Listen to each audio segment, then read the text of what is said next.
It's a real pleasure, although a sorrow too, to introduce Bill Reeburgh, who's going to be retiring at the end of the month, I guess. For those of you, we've brought back some old students and old faculty members. Whoa! For this talk. I don't want to take much time, former. I don't want to take much time away from Bill, but I thought it would be just appropriate to say a few words of introduction. I mean, he got his bachelor's degree in chemistry from the University of Oklahoma. He did a PhD and a master's degree at Johns Hopkins in oceanography. But for us at UCI, really, Bill's career begins when he comes here from the University of Alaska at Fairbanks. I think those of you who are familiar with ESS, and everybody is here in part because of the department, Bill is really one of the founding faculty members, but I think his stamp is more imprinted on the department than probably any of the rest of us. Bill arrived here, I think, officially in 1993, but I remember talking to him on the phone about whether or not we would come and what kinds of stuff we would ask for our labs and what kind of work we might do if we come here. Bill pretty much was the person who pushed through the proposals that became the, allowed us to grant PhDs in the department, and then at that point, we were the program in geosciences. He pretty much wrote and helped push through the PhD program and the department proposal, which were two separate things, and they both got approved, I think, in kind of record time, given that they have to go all the way up through the state legislature. At that point, we became the Department of Earth System Science, and it's been, I think, a big success. It was an experiment at the beginning when we all got here. Bill also served as the chair in a very important period in the department from 2000 to 2003. Pretty much his chairship ended when we moved into Crowell Hall here. And so, he was instrumental in getting that.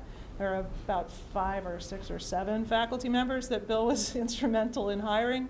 And so we are, in a large part, the department we are today because of Bill Reeburgh. So, and he's he's giving the seminar today, I think, to talk mostly to students about a scientific career. I do want to say we're hoping to have a special session for the science part of Bill's career at the 2010 Ocean Sciences meeting. So we'll have a special session there. It'll be in Portland, so in 2010. All right, so without more, thank you, Bill. Thank you.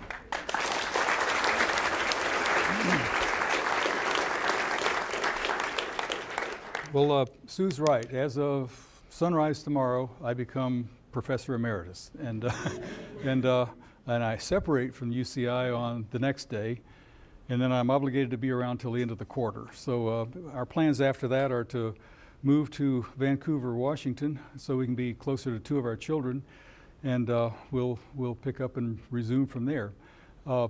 Sue mentioned a bunch of people who've come today, and I wanted to just point out how I'm happy I am to have them here. Jerry Schubel and his wife Margaret, probably the oldest friends in the room. Jerry's the president of the Long Beach Aquarium, and he was my best man.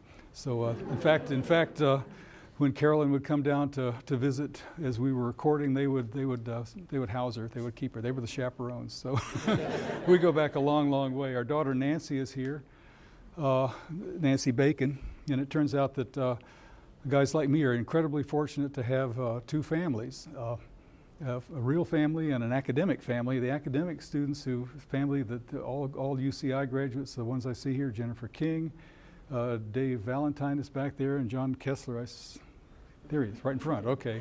And Mary Pack, who is a current family member. So anyway, I'm glad that all of you are here. What I wanted to do today was to direct my remarks mostly to students and postdocs, because as I talk to people, I sense that everybody is looking for the magic arrow, the formula, the golden button. And I want to assure you that no such thing exists, that there is no such thing. And so what I'd like to do is to take you on a journey through methane biogeochemistry. So let's start off with that. Come on, back. Okay, here we go.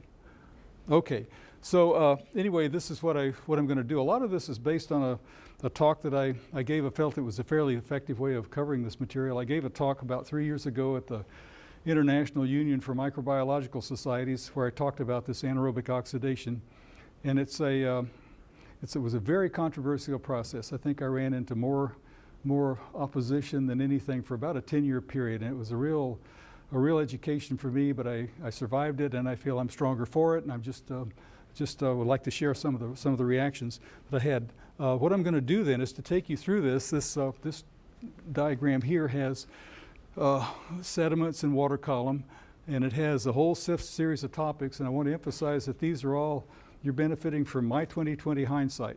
So every one of these steps, these milestones, I view a milestone as being a point where you have enough data, you understand things well enough to where you can ask the next question and formulate the next piece of research.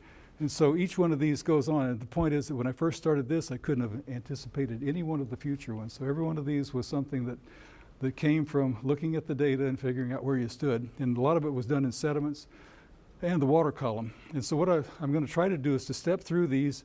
I'm not sure I'll make it all the way through, so I've got a point where I can break after I cover global importance and do other things if we're taking too much time. The other thing I have to do, sort of required, is a methane budget. And this is one that we put together, and what I want to emphasize here is that most of the atmospheric people look at this one here, the net emission budget, and this is where methane comes from various sources, enters the atmosphere. And you can see down here at the very bottom, most of it is consumed in the atmosphere by photochemical processes. A little bit is taken up by soils, and that's sort of the thing. What I've emphasized all my career has been consumption, and in particular, I've worked in the ocean, and I've also worked on wetlands. And it turns out that these are unique because these two zones or regions are set up so that there are bacteria that live there that oxidize the methane, and they essentially stop the flux to the atmosphere before it happens. So there's a whopping amount of methane that's released but never sees the atmosphere because it's oxidized by bacteria. Okay, the next thing I want to do is emphasize too that you won't hear me say, I'll talk budgets, but I won't talk methane cycle, because I don't think there is a methane cycle. I think that what happens is the fate of methane is to be oxidized, and that's it. It basically just shoots through, gets turned into CO2 in the atmosphere. Okay, the next thing I wanted to go to was sort of the approaches that geochemists take, and I've always sort of relied on these two approaches to help out or help me keep when you're swatting mosquitoes at Tulick Lake or something like that. These always help. The 4 R's from Dayton Carrott. Dayton Carrott was an early faculty member at Johns Hopkins, one of the co-founders or early founders of CBI, the Chesapeake Bay Institute. He always used to talk about it's easy. All there are is the 4 R's, roots, rates, reactions, and reservoirs. And it turns out that these aren't in any particular order, but you need to know something about reservoirs and rates in order to assemble budgets and go this way here. And Wally Broker does it in a different way. Wally refers to what he calls inverse chemical engineering. Wally maintains that the Earth is a finely tuned chemical plant that's working, and we don't know the blueprint. We don't have an instruction manual, and that it's our task to size the pipes, measure the fluxes, and figure out how the whole system works. So this is kind of the role of what geochemists do. Now, the next thing I wanted to do is to move on down this thing. So these milestone posters will come up periodically. I'd like to talk about methane concentration profiles. And the first thing I want to deal with is a squeezer. It turns out that I had worked for a master's degree at Johns Hopkins. I'd done a very meticulous, high-precision study of electrical conductivity of seawater. I spent hours and hours following a galvanometer, the ball on a galvanometer, and I really wanted to get into the field. So one of the first things that we did was actually Jerry Schubel and I were formulating our PhD proposals together, and I put together the squeezer. Interstitial water in the 70s was a big deal. The deep sea drilling project or ocean drilling program was just starting, and people were looking for ways to get the fluid out of sediments. And it was a system where you had high surface area, small volume, and we expected things to sort of stay put, that they weren't going to be just swept away by currents as they are in the ocean. So I made this thing here. It's made of the previous versions were made by Raymond Seaver at Harvard. and they were a big stainless steel thing that you filled with mud, and it had a piston and a big crank that you turned. It was bolted to the table, and it jammed, and it had to be taken back to the machine shop to unjam. And so I decided to make something simple, and what we have here is a container here in the center. That's where the sediment, the mud goes. There's a set of filters at the bottom, and this number 4, that piece is a piece of rubber sheeting, dental dam rubber, and the whole thing gets clamped together, and you use gas pressure to do this. So anyway, once I had the squeezer and was convinced it worked, we were supposed to write PhD proposals, so a 1-page. So I wrote 1 page where I was going to study gases, CO2 system, metals, nutrients. It was incredibly ambitious. It was about 10 careers, and I ended up selecting gases because it looked like that was where the most action was. So the next slide, then we go to how we did that. So what I used then was a squeezer, and I squeezed water, pore water, interstitial water out of the sediment into this device. This is what's called a sampler stripper. It's got a little frit here, and it turns out that we could measure the volume of a discrete sample and turn it upside down, mount it on a gas chromatograph, and analyze the gases. And some of the results we got at first were puzzling, but at the same time kind of challenging. It turns out that methane, the M's, and I refused to connect the dots. I figured that these are discrete samples, and so I at that point just did this way. But methane is concave up. In other words, you can see that they go like this in both stations. These are 2 stations of different depths. And other strange things happened with nitrogen and argon. I measured argon because it was an inert gas. It did no biology. And it turns out that instead what happened with the argon was that it equilibrated with methane bubbles and was removed from the system. So it wasn't static, it wasn't conservative. And it turns out that we came up with this. Well, the concave up distribution was puzzling. And so we started wondering what could cause this. And so one of the things that I thought was, I figured there must be the sediment's flocculent, there must be some oxygen being mixed in. That was all I could consider. And so we get into this whole question about the involvement of sulfate. Well, I moved to Alaska, had an opportunity to work on lakes. I essentially reestablished the system and got it going, and we worked on several lakes. And one of my students there, David Heggie, and I worked on this, and we realized that there's a difference in the general profile between freshwater and marine systems. And it meant that since the major really reactive constituent of seawater had to be sulfate. So I figured, okay, must be something there, but I wasn't really convinced. About the same time, Chris Martins and Bob Berner at Yale, Chris was a postdoc with Berner at the time, started doing jar experiments. And these are very simple things. What they did was to get a big bucket of mud from Long Island Sound. They filled mason jars with the mud, and they closed them up and let them incubate. And so this is a time on this axis here, and you can see that methane doesn't begin to show up and really be produced until all the sulfate, or almost all the sulfate, has disappeared. And so they were doing diagenetic models and trying to figure out what was happening. And this I thought was all very interesting. It sort of fit in with my general ideas. And then I had an opportunity.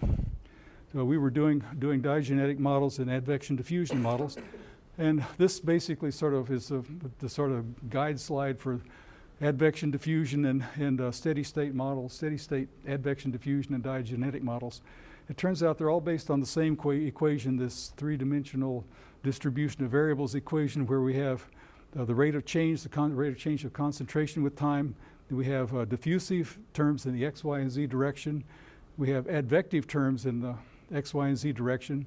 This J in Harmon Craig's notation is the reaction term, and then this was a radioactive decay term. And this was the equation that was basically sort of served as a centerpiece of the geosex program.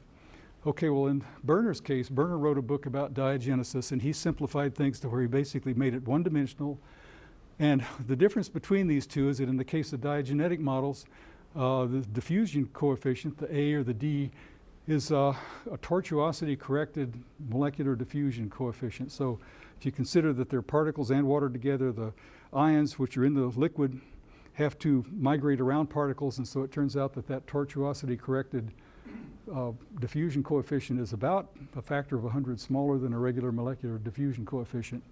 And then W, since the sediments were basically accumulating particles from the top, and the interface is rising, it turns out that it's the sedimentation rate. So this is sort of what we we realized was important. In the case of advection diffusion models, A is an eddy diffusion coefficient, and these are typically on the order of 10 to the 5th centimeter squared. They're a factor of 10 to the 10th bigger than the molecular diffusion. And this W is the vertical advective velocity. And the only place you can get a vertical advective velocity is in a basin with a sill, like the Black Sea or the Cariaco Basin. So these were the first times these really were used and really worked. Okay, well, we went to the Cariaco Basin. I had an opportunity to go with Kent Fanning and Michael Pilson. In 1974, we were on the Trident, and which was a ship that they got before the one they have now. And we worked at 2 stations, one in each of these 2 basins in the Cariaco Basin. This is off the coast of Venezuela. And we basically made measurements. I measured methane in sediments. Dennis Wiesenberg made methane measurements in the water column. He took the samples and shipped them home. And one curious thing is that John Kessler and I were in the Cariaco Basin 30 years to the day after we left it. We were there before. So 30 years later, we were back still doing the same stuff. Anyway, this is what the sediments look like. In this case here, we have this concave up distribution of methane.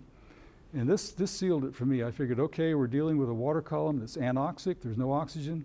This mixture of something that can oxidize methane into the system is out of the question. It's really sulfate. And this really sealed it for me. I figured that this was where we went.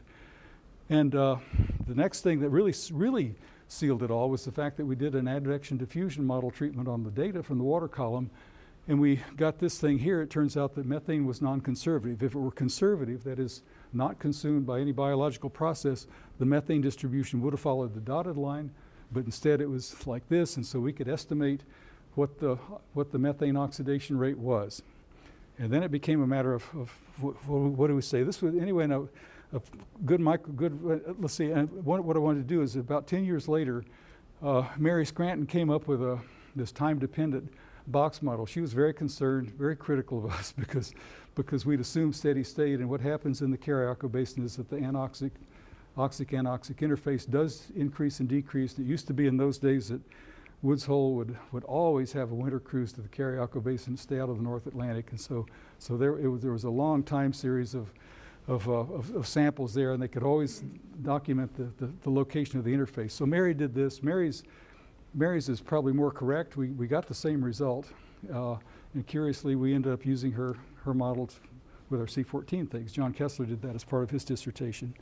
So anyway, let's move on. It turns out that this is where things were sort of first proposed. You see in the literature a lot of these three authors. This paper in 1976 for the Cariaco Trench, and in 1980 for Scan Bay. Those are cited as sort of the first proposals of anaerobic oxidation of methane. Chris Martins and Bob Bernard did a paper in Science, and they still sort of spelled it out as a big mystery. They came up with 4 hypotheses. They rejected 2, focused on 2. One of the ones they rejected was the answer, and that's been kind of funny. And then Barnes and Goldberg did a paper that they published in Geology, which was a brand new journal in rapid publication journal, and they worked on Santa Barbara Basin sediments and were never heard from since. It's the only work they did. Martin stayed with this for quite a while. Okay, I was thinking about this, and I put together the schematic diagram sort of to think about what to do in the future. And here you see the blue, the cyan line is the methane profile.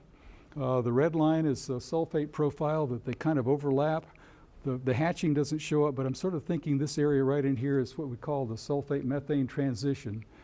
And so what should be happening then is as you diffuse methane up into that zone, it's going to be oxidized to CO2. So the white line is the DIC, the dissolved inorganic carbon, or the CO2 line, and it changes slope. So it means that we have basically increased the flux by adding methane in this zone. So this is kind of like a zone that everything enters and nothing escapes. Okay, and continuing on with that line of reasoning, I figured that the yellow line would represent the rate of methane oxidation, that we should have a methane oxidation rate maximum in the sulfate methane transition.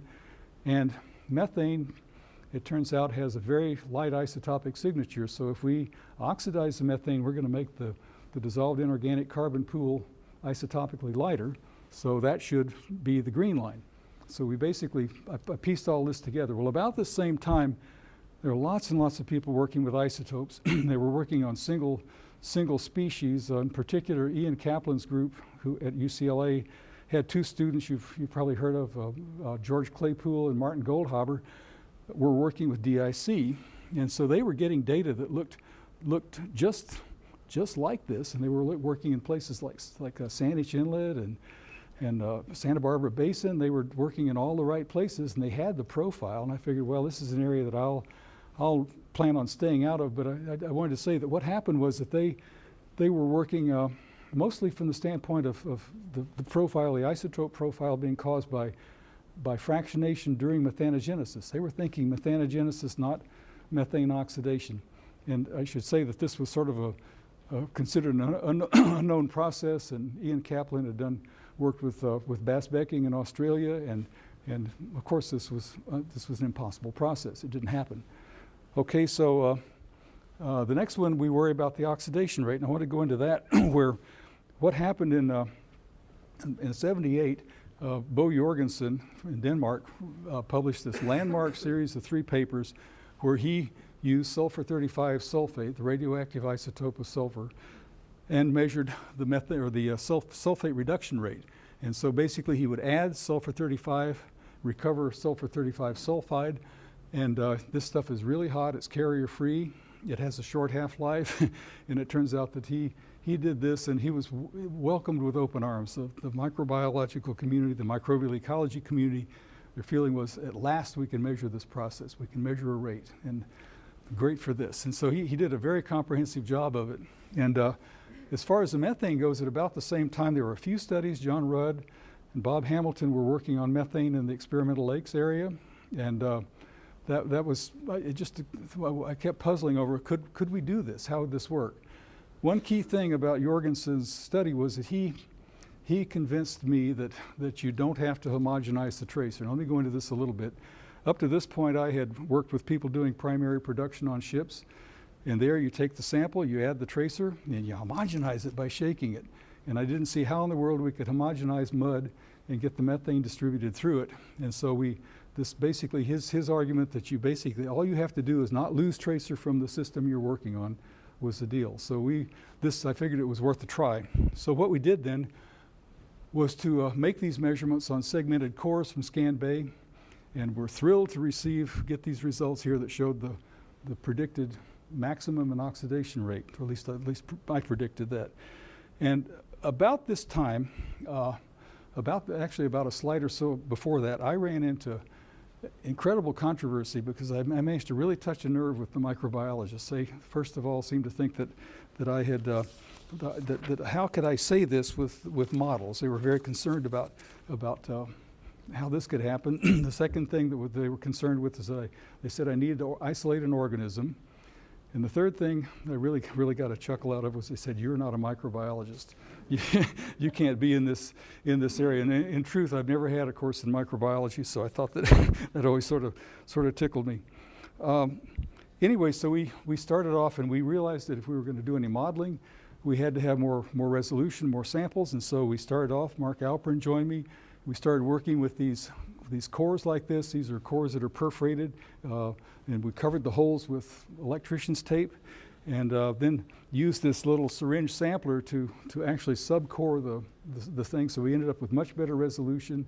By this time, we'd acquired a box core, so that allowed us to take something like a dozen cores from about a square foot area. So we managed to sort of scotch the lateral variability question, so that worked out well. And the kind of results we got from that were like these. And so this panel here, in case you can't see, is the methane concentration. The methane oxidation rate goes through this maximum, like we expect. Sulfate reduction decreases as usual, and it turns out the sulfate reduction goes through a slight maximum right there in that sulfate methane transition. So we were really thrilled with this data, and went to the microbiologists again, and were again rebuffed. And the arguments they used this time was they said that we'd been reckless, totally reckless, that we had added a tracer to, or we'd added something to an unknown system, an unknown natural system, and this was just reckless beyond belief. And they seemed to think that the controls weren't right. that we needed to do blanks. And I don't know how you do a blank with a radioactive tracer, but that was that was the things that happened. And again, it came up that we had to isolate an organism. And so I was kind of frustrated. I was kind of taken aback, but at the same time, I figured, well, let's stay with this. I'm going to convince these guys yet. So we started off, and at this point, we started to work on stable isotopes. And I told you before, I was reticent to get into stable isotopes because Kaplan's group seemed to be, a hair away from the answer, and I just didn't know quite what the deal was. So Alperin and I decided what we would do would be to try to overdetermine the system, take an approach that most of the isotope people weren't taking. And so what we tried to do then was to divide the carbon system in these sediments of Scan Bay into 5 pools. So there was methane, there was a dissolved inorganic carbon, and we knew those two would be interacting some way. So we went on ahead and measured all these others just to be convincing. The dissolved organic, the particulate inorganic, and the particulate organic. And we sold this as an internal tracer experiment. So what it amounts to is that oxidizing methane is injecting C13 labeled CO2, and so we should be able to handle it that way if we could account for everything. So we did this by taking, these are salmon cans, and we filled the cans with a 3 centimeter segment of sediment, flushed them very well with nitrogen, sealed the cans, and I got them back to the lab and used this device here to enter the cans and puncture, take out the gases, and then take the lid off, and then do all the other measurements on the cans. So this was sort of what we did. So one of the things I've always tried to do is use something that's simple and at hand, like mason jars and salmon cans. Anyway, it turns out that what we got for results from this were the fact that the dissolved inorganic carbon concentration looked like we expected it to. And it turns out that the isotope distribution was just like the one that Kaplan and his students were measuring, so we were very pleased with that. That was the first thing. And the second thing we looked at then was the C13 of the methane and the deuterium content of the methane. And it turns out that in this case here, what happens is that after it passes the sulfate methane transition, the isotope concentration becomes heavier. So what it amounts to is that's the residual methane that didn't get oxidized and didn't get stripped of its light isotope. So we ended up with a heavier signature there. And we did a bunch of modeling. We were able to extract the fractionation factor and from that predict what the rate should be, and everything seemed to match up very well, and we were very pleased with all this. Well, this is sort of where the controversy ended, because I gave a seminar. Alperin hadn't quite finished his thesis, and I was in Germany and gave a talk at Konstanz. The professor there was a fellow named Norbert Finning. He was a great, very tall man. And so I gave this talk, and I was kind of used to this because I'd give these talks to microbiology audiences. Grad students would all come in and assemble, and they figured they were going to see a slaying or something. And I, everybody would leave puzzled. They realized that there was something they didn't quite get about this. Anyway, Finnig listened, and he stood up to sort of take questions. And before he did that, he said, just wanted to say that we haven't believed this. This has been something we've been very negative about, but this is compelling. The stable isotope information this satisfies me. We have to get to work. And you could just see jaws drop all around the audience.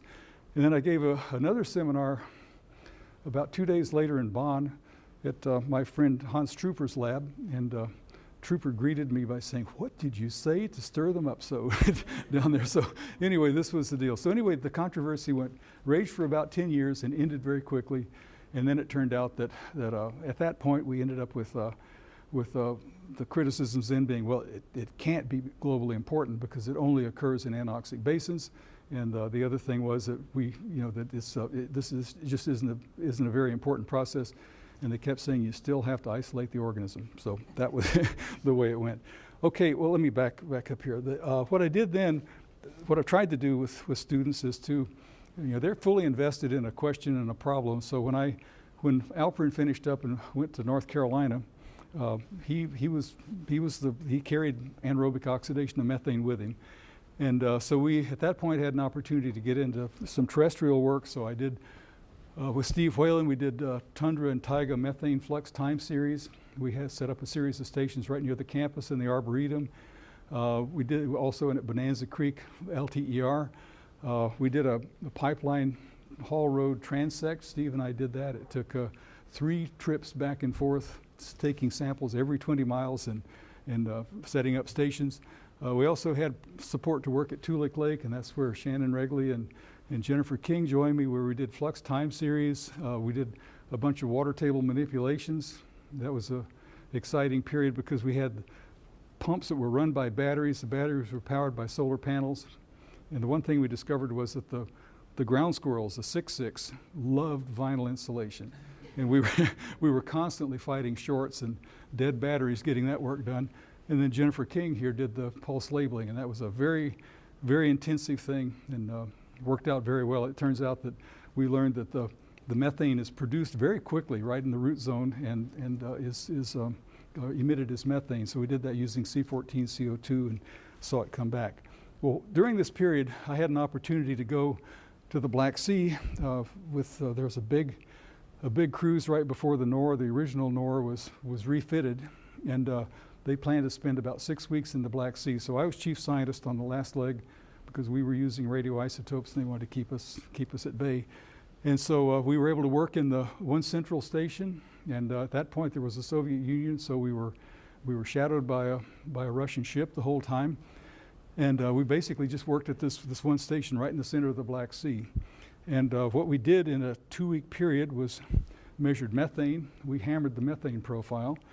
And we also measured methane oxidation rate using two methods. We used, Bess Ward joined us and used her C14 method. In this case, the specific activity is such that you have to add, you're increasing the amount of methane by adding the tracer. So you had to extrapolate back, do a series of concentrations and extrapolate back to in situ. And we had worked on this tritium labeled methane. We managed to synthesize some of that. Ken Sandbeck helped with that. He had a microorganism in his back pocket. He was one of the postdocs who, an organism that could demethylate amines. And so we bought tritium labeled methylamine and made the tritium and did it that way.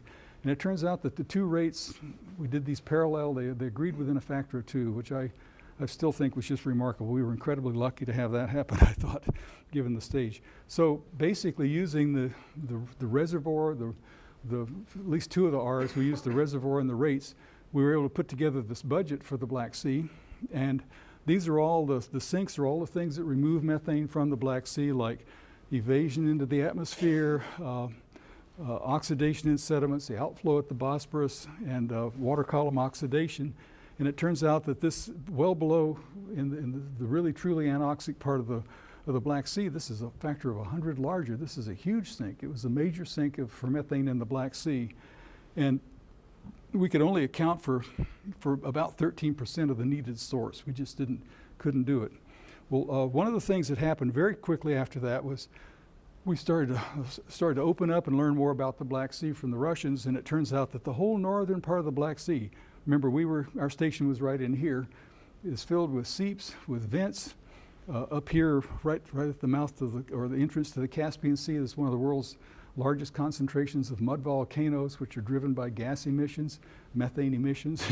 The whole thing was covered this way, so we realized that we had been incredibly lucky because we've been studying this as a diffusion control process in sediments, and we can model and do all these nice measurements on mud and all this kind of stuff, but it turns out that really in the real world we have a situation that looks like this. So we had been living in this little paradise down here where things were under diffusion control, but then we get up to these larger features like seeps that are bubbling, and then we have these mud volcanoes, which are enormous cataclysmic eruptive events, and we don't have a way to quantify them. So down here we could model, we could do all the isotope work and do all this stuff, but when you get out here, these all originate from deeper in the earth, and the fluxes vary by, they're 1,000 or more times larger. So it's, these were the things, particularly in here, that we thought were driving the Black Sea. So we managed to tag on another cruise and went along to collect more samples. We'd collected one set of samples for C13 analysis, and when I came to Irvine, they were oxidized, and when Stan Tyler first got his mass spectrometers running, he ran those samples for us. So we had one point, and then we went on ahead and really didn't know quite what to do. on this cruise, we were going to take more samples, and one of the things that happened was, in sort of in a casual lab conversation, Dave Valentine mentioned, we just were setting up the AMS here, and he said, I wonder what C14 would look like. So I checked quickly with Sue, and it turned out that we could use 20-liter samples, and it looked like we could measure C14 of methane in the Black Sea. So that became another project, and that's what John Kessler worked on. So going on to the next thing, this shows the C14 concentration of methane in the Black Sea, and it turns out that the average here is about 13% modern carbon. So that means that there's a mixture of carbon in the methane. Part of it must be modern, part of it is fossil. It's radiocarbon dead. It has a 0 PMC, and using that time-dependent box model, we were able to show that John did this, and it turns out that these two things here, the methane profiles 13 years before and after, and it turns out that these are the estimated fluxes by depth interval to the Black Sea, what it would take to maintain that 13% modern carbon. And we were able to, when John was doing his dissertation, we got a set of samples from the Germans who'd collected seep gas right at the seep using a submersible. And John came back and analyzed those samples, and they're still modern. They have 5% modern carbon. We still don't understand that. We don't know where it comes from. Went to the Cariaco Basin, as I said, 30 years after the first trip, and learned that the water column was only 2% modern. And none of us had ever considered seeps in the Cariaco Basin. We probably should have, but we never thought of it. It turns out that in the sediments, everything is modern. So we have two systems. We have particles that are fixed in the upper part of the Cariaco Basin, are falling into the sediments. And so they're much more modern carbon than the water column. So the water column seems to be driven by seeps, by fossil methane coming into the Cariaco Basin. This shows a similar sort of slide. What's happened in the Cariaco Basin is that this is the data that we got the first time 30 years before. This is the data we got on the cruise John and I went on. These are model predictions of what will happen to C14 of methane, or actually to the methane concentration by the year 2065. Wasn't that it? And then this shows basically the distributions, the locations in the water column where the methane is being injected by seeps. And interesting thing about this is that John took this model, instead of running it to steady state, he ran it backwards and he ran it forwards. So running it backwards, it turns out that basically sometime, when was it, 1965 was it, that there were two of the largest earthquakes the area has seen. And so those must have shuffled or rearranged the plumbing and allowed the methane flux to increase. And if things stay the same, we don't have another earthquake. This is what the predicted profile of methane will look like in the Cariaco Basin. The stable isotopes we ended up using, they basically sort of fell out of the data, out of the samples naturally. So for the Black Sea, we have basically this first set of del D measurements. Those were, well, I'm sorry, the del D measurements, we didn't know how to measure del D at the time, so we had a lot of scatter. But we did measure del C13, and you can't distinguish the points, but this is a merged profile. It shows our del C13 from 13 years earlier and the current ones. And it turns out that we used that to establish steady state. This is one of the things that really, late in my career, learned that steady state matters and that it was one way to do it. But basically, we established that things were in steady state. And so this is what the profiles for isotopes of methane look like in the Black Sea. And we go to the Cariaco Basin, and it turns out that they're almost mirror images. Let me show you this once more. Questions, why? What's going on? Why do we have something as fundamental as the end of the line as methane behaving so differently in two anoxic basins, which are unusual in themselves? We were really puzzled about that. And what happened was that we learned that the Black Sea, using that del C13 profile, we could establish steady state. The concentration may have differed, but the isotopes were spot on, and so we could establish steady state. And we ended up realizing that it was caused by anaerobic oxidation of methane under open system steady state conditions. In the case of the Cariaco Basin, the reason those profiles are so different is that it's non-steady state, You're still adding methane. The methane's increasing in the water column. It's not all oxidized, and so it turns out that it basically stays lighter, isotopically lighter. But from both of these, you could go through and calculate the fractionation factors, and they agreed perfectly with the ones that Alpert did in sediments of Scan Bay many years before, so we were quite pleased with that. The last thing I wanted to do or get into is global importance, and let me move on ahead with that. First thing I wanted to point out is how widespread, well, just the earliest studies were done in diffusion-controlled sediments. I've already told you that, and this allowed us to do modeling, to make rate measurements, to do stable isotope studies, and sort of deal with things as a kind of closed system. And the thing I wanted to point out is that there was extensive replication.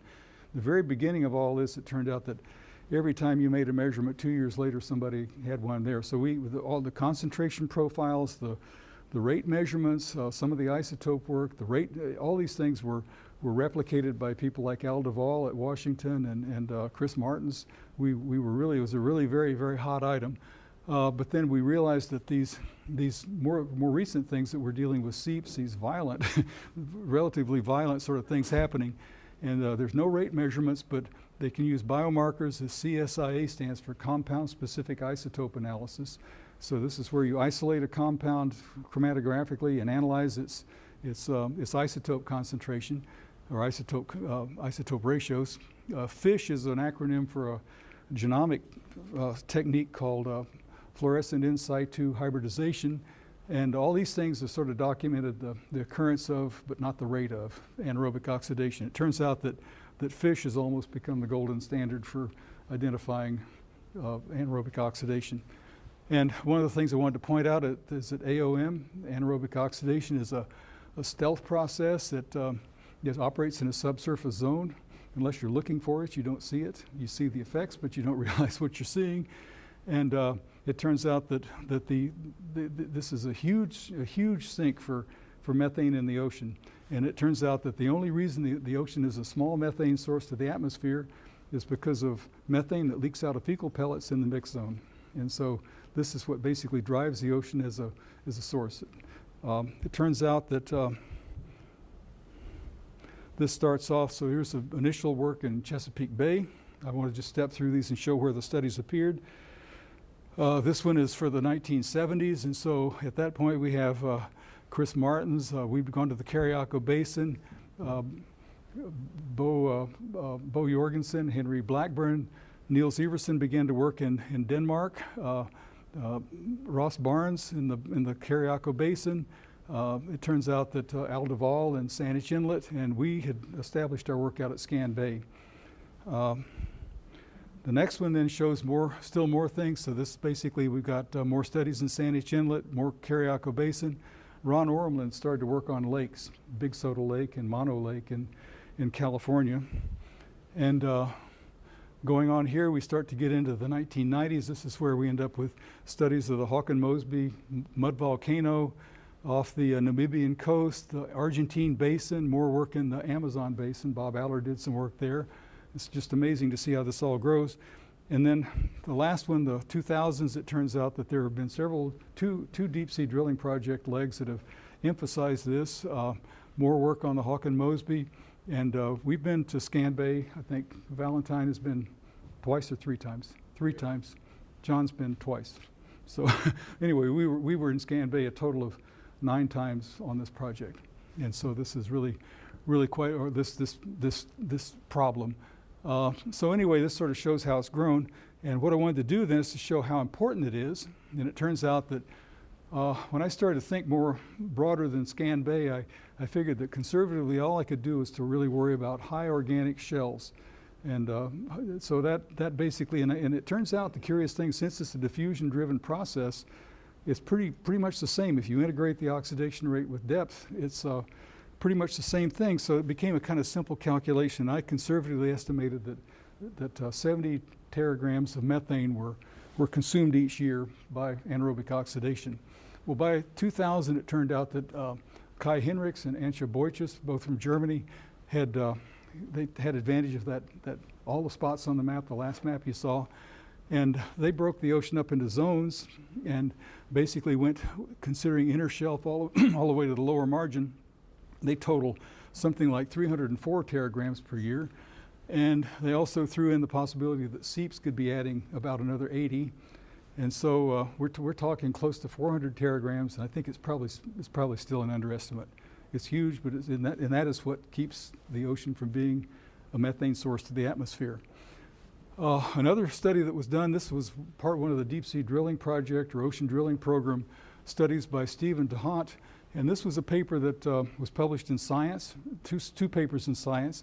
And one of these, what he'd done was to take open ocean and continental shelf studies, and of course you're looking at segments of several hundred meters in sediments and very, very small rates. And he modeled and measured all these things and came up with a global estimate of 10 to the fourth. I think that's outlandish, but it's a huge number. And it turns out that there are these, I'll get into this in a minute, there are these methane oxidizing communities. It turns out if we look at Cariaco Basin and Black Sea with using the C14 corrected everything, it turns out that they're still fairly small numbers, and this evasion of the atmosphere seems to be settling in at around less than 20 teragrams per year. So let me see, I'm going to break here. How am I doing on time? I better switch.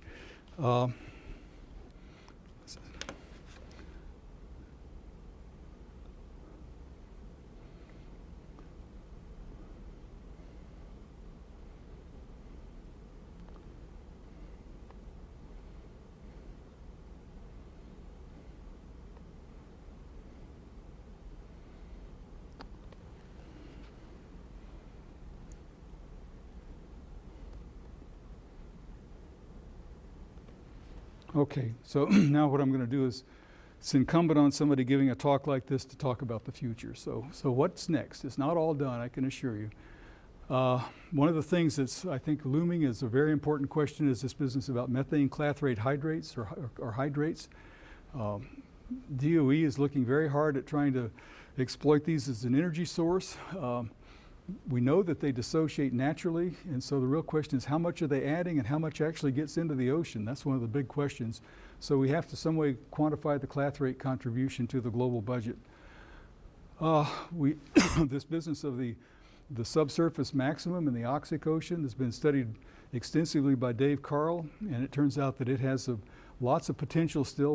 They've measured rates. They have a good understanding. What we need is a really careful study there using radon and measuring gas exchange as well as oxidation rates and see, and we have the capability to do all that.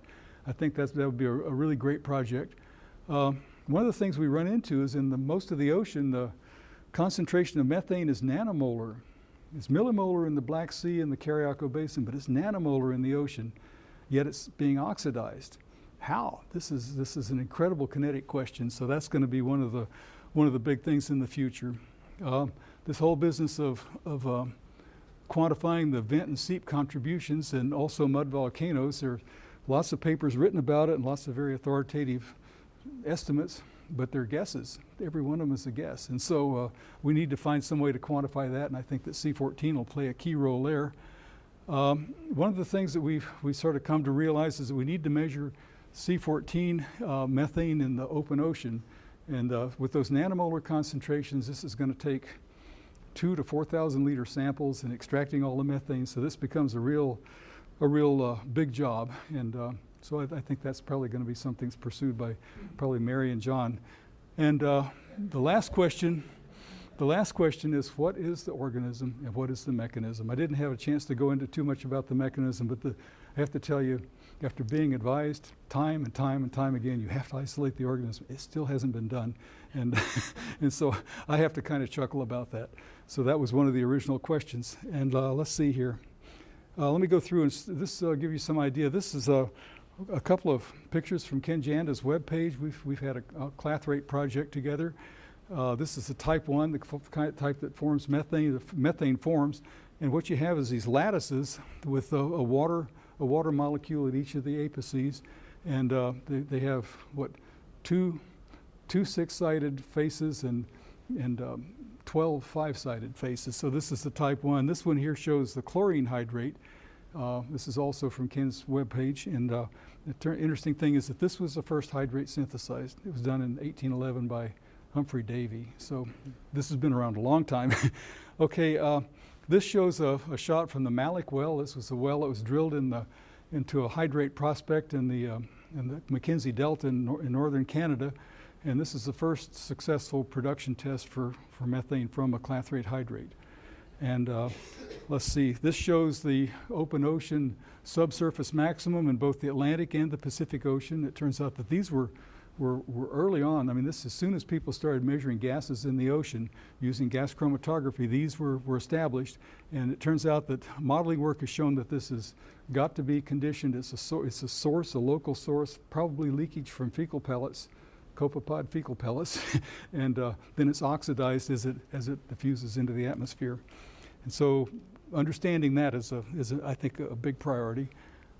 This shows a section in the Pacific Ocean, and you can see concentrations are down to 0.5, 0.6 nanomolar. And basically, how do they get that way?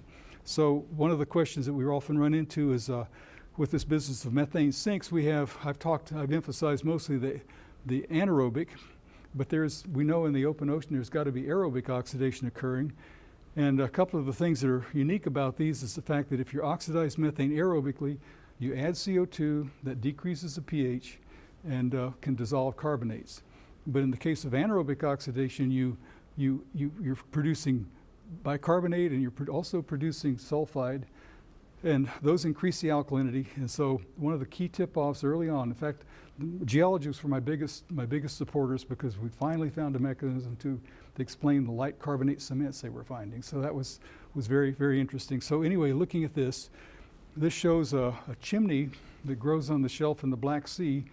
This was a measurement these pictures were taken from a submersible, German submersible, and it turns out that these things are just loaded with methane bubbles bubbling through, and it turns out that they're kind of soft. They're 300 or 400 meters, so they're well below wave action, and it turns out they knocked one over, and that typically it's this sort of pinkish, fleshy methane oxidizing bacteria.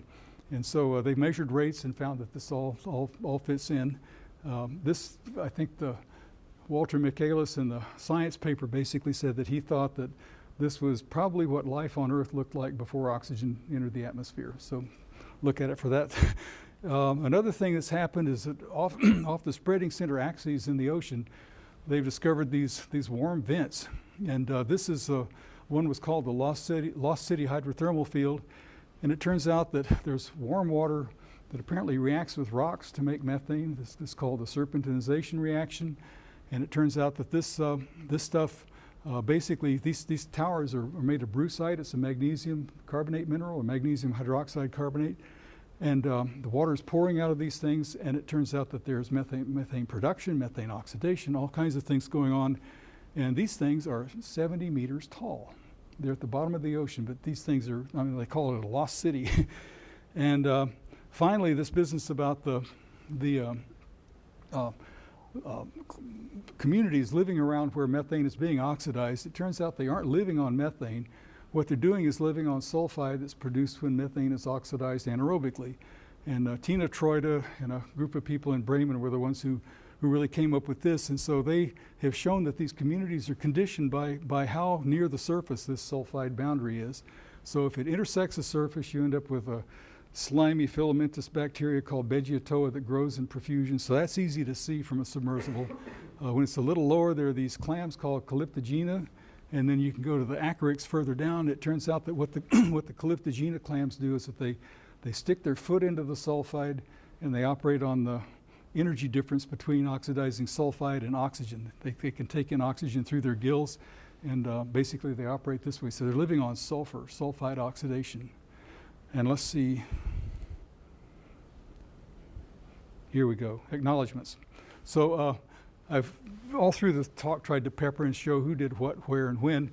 Our work has all been supported by NSF, by a big variety of programs at NSF, ocean sciences, polar programs, molecular and cellular biology. I never thought that would happen, but it did because of this LEXIN, the Life in Extreme Environments program we did with Dave Valentine. We've also had some support from NASA and EPA. And the Keck Foundation provided the AMS as well as mass spectrometer facilities here. People who've been involved are former students. There's David Heggie, who did a master's with me. He's in Australia now.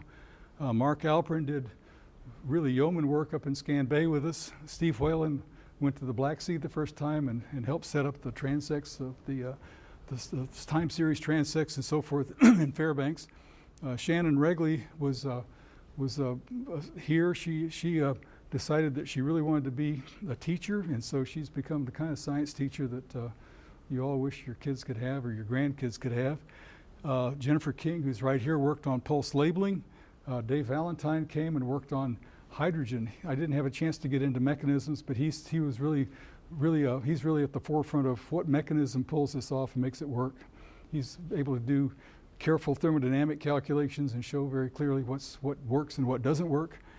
John Kessler did the C14 work, and Mary Pack is the current student, and she's working with Sue Trumbore and me using tiny concentrations of C14 tracer to measure methane oxidation rate in the open ocean. So she is basically, we found that it's so difficult to work with radioactive materials at sea that we just decided that let's try this, and it looks like it works. Mary just returned from a month at sea. She spent Christmas on the bounding main, and everybody on the cruise said she did great, so that's the deal.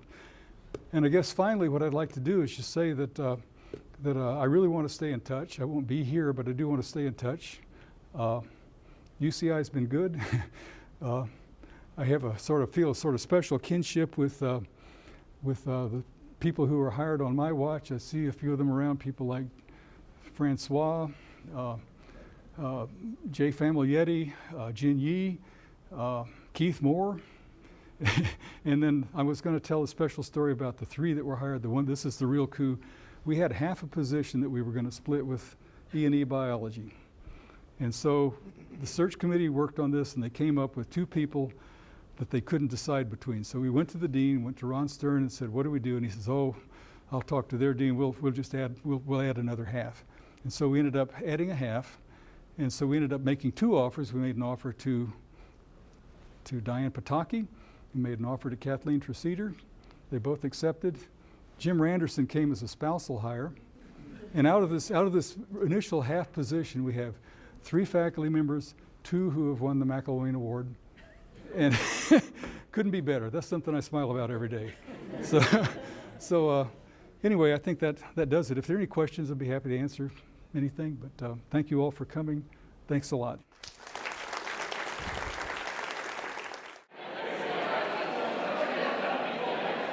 Again, Bill, it's been wonderful. I will miss you. I'll miss you. Thank you.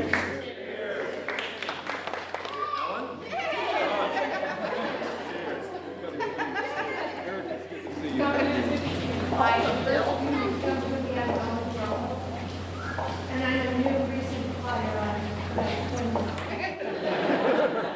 Okay. I met Bill Reeburgh at Woods Hole Oceanographic Institution when I was an assistant scientist and who was on staff at the University of Alaska.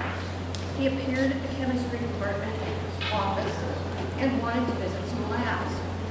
Since he had measured C14 in his lab, natural, he was interested in seeing our setup. So he regaled me with stories of how he measured C14 using counting techniques too, and even sent us some of his prized oxalic acid later on. Bill was faculty hire number 4, I think, after Ralph Cicero, Sue Trumbore, and Darren Toohey visiting from the University of Colorado.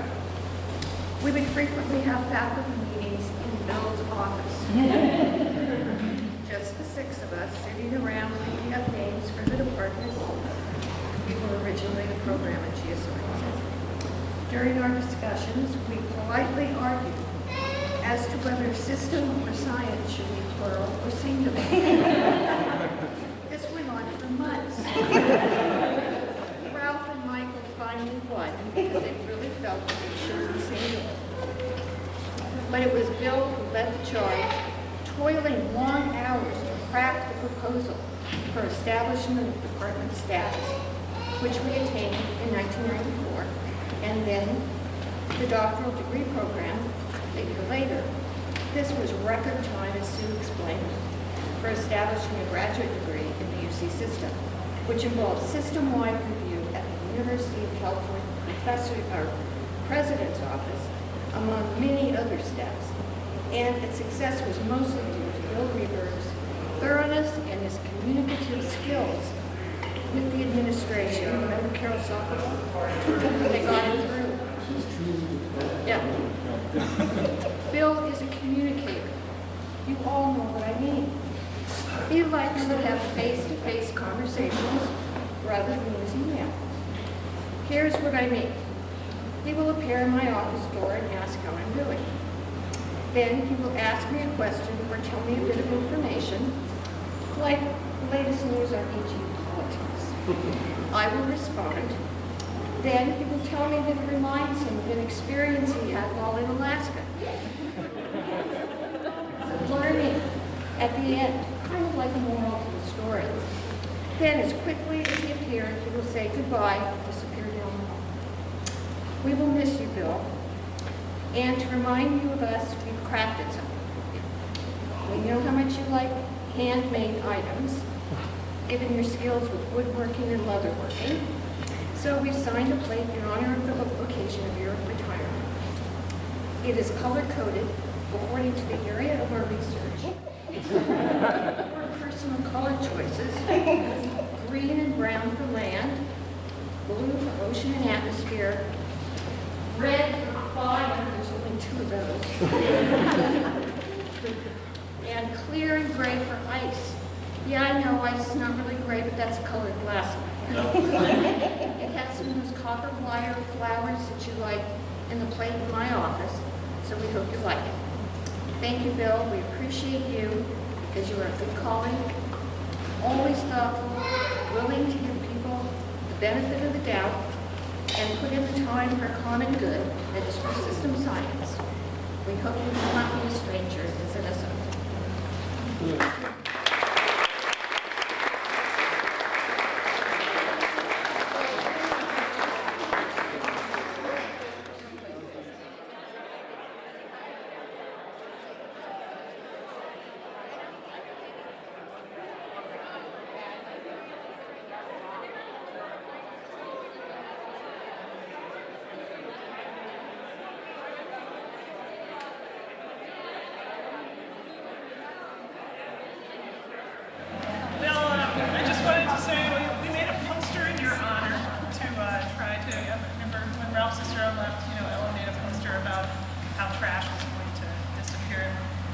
But I thought Ellen has those pictures hanging outside her office of how the department grew and changed over the years. So we made a little poster with those photos, and it's over by some of the food. So you can take a look and take it with you when you go. Yeah. Could have brought Nancy.